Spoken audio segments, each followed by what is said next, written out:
ሰላም የንጉሳውያን መድፈኞቹ እንኳን ወደ ቻናላችን በሰላም መጣችሁ። ዛሬ በሰሜን ለንደን ሰማይ ስር እጅግ የሚያስደነግጥና የዝውውር ገበያውን ያናወጠ ሰበር ዜና ይዘንላችሁ ቀርበናል። መድፈኞቹ በክረምቱ የዝውውር መስኮት የመጨረሻ ሳምንታት ትልቅ ቦምብ ለመጣል ተዘጋጅቷል። ያሰብነውን የፕሪሚየር ሊጉን ዋንጫ በድጋሚ ወደ ኤሚሬትስ ለማምጣት ሚኬል አርቴታና አንድሬው ቤርታ ፍጥነቱን ጨምሯል። አሁን በደረሰን እጅግ አስተማማኝ መረጃ መሰረት አርሰናል የፖርቹጋላዊውን ኮከብ የፔድሮ ኔቶን ወኪሎች በይፋ አነጋግሯል። ፍላጎታቸውንም በግልጽ አሳውቀዋል። ነገር ግን ነገሩ ቀላል አይደለም። የለንደኑ ተቀናቃኛችን ቼልሲ ለዚህ ፈጣን ክንፍ ተጫዋች የጠየቀው ዋጋ የት የሌሌ ነው። ሙሉ ዝርዝሩን የቼልሲውን ታማኝ ምንጭ ሲሞን ፊሊፕስ ምን እንዳለ እናም ይህ ዝውውር ለአርሰናል የፊት መስመር ምን ትርጉም እንዳለው እስከ ቪዲዮ መጨረሻ ድረስ አብረን እንመረምራለን። ይህን የዝውውር አርሰናል ወደ ክብር ማማ ይሰቅለዋል ወይስ የገንዘብ ብክነት ነው? እስከ መጨረሻው ተከታተሉን። ሀሳባችሁንም በኮሜንት መስጫው ላይ አስቀምጡልን። ለቻናላችን አዲስ ሆናችሁ ደግሞ ሰብስክራይብ በማድረግ የቤተሰባችን አባል መሆንን እንዳትረሱ። ወደ ዋናው ጉዳይ ስንገባ ዜናውን ያመጣው ሌላ ማንም ሳይሆን ታዋቂውና የቼልሲው የውስጥ መረጃዎችን ጠንቅቆ የሚያውቀው ጋዜጠኛ ሲሞን ፊሊፕስ ነው። እንደ ሲሞን ፊሊፕስ ዘገባ ከሆነ አርሰናል የፔድሮ ኔቶን የዝውውር ሁኔታ በቅርበት እየተከታተለ ይገኛል። መድፈኞቹ ከተጫዋቹ ወኪሎች ጋር ንግግር የጀመሩት ዝም ብለው ሳይሆን በክለቡ ውስጥ ያለውን የክንፍ መስመር አማራጭ ይበልጥ ለማስፋትና ለቡካዮ ሳካ ጠንካራ ተፎካካሪ ወይም አጋዥ ለማግኘት በማሰብ ነው። ኔቶ በፕሪሚየር ሊጉ ላይ ያለው ብቃት፣ ፍጥነትና ተከላካዮችን የመግደም አቅም በአርቴታ ዓይን ውስጥ ትልቅ ቦታ እንዲያገኝ አድርጎታል። ነገር ግን ትልቁ እንቅፋት የመጣው ከስታንፎርድ ብሪጅ ነው። ቼልሲዎች ተጫዋቹን በቀላሉ ለመልቀቅ ፈቃደኛ አይደሉም። ለኔቶ የጠየቁት ዋጋ ወደ 70 ሚሊዮን ፓውንድ ነው።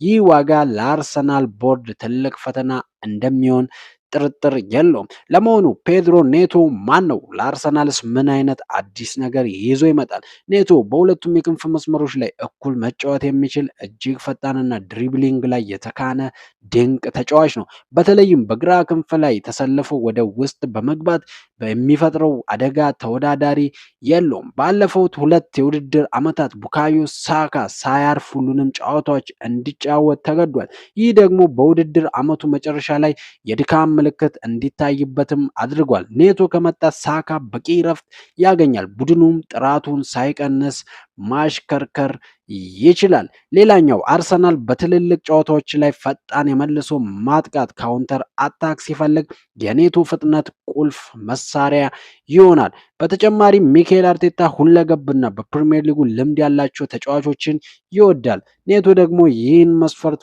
ሙሉ በሙሉ ያሟላል። ነገር ግን ውድ የደጋፊዎች ስብስብ እውነታውን መጋፈጥ አለብን። ይህ ዝውውር ሁለት ትላልቅ ስጋቶች አሉት። የመጀመሪያውና ዋነኛው የጉዳት ታሪክ ነው።